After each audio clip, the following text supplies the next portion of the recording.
this video, I will be showing you how to set the rolling display on your B900 display panel. So what that means is you have the option of between 1 and 16 calls to rotate. So if there is, let's say, 3 people calling for assistance and they still need to be assisted, it will show you. So let's go like that. So those are the two. And then the default setting is 0, which means there is no rolling display. So now it will only show you the 2 calls that is currently there, and you will not be able to see who that third one is until at least one of these has been attended to.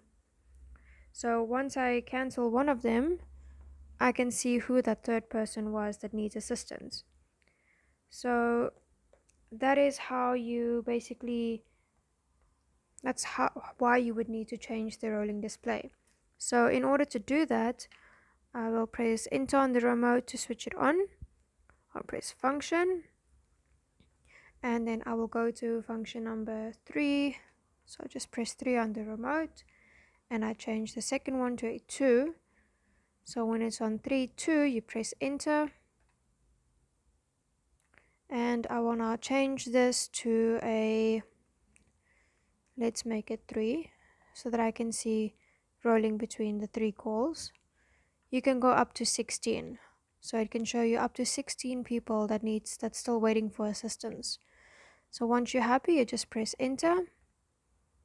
It will tell you setting success, and you can exit by pressing the function key until you're on the home screen.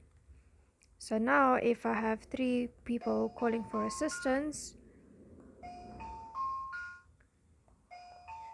it will rotate between those 3 people so that I can always see that there is still someone else waiting for assistance.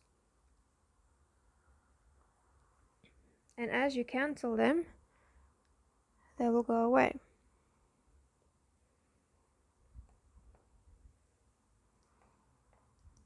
So that is how you set the rolling display on your B900 display panel. Thank you very much for watching.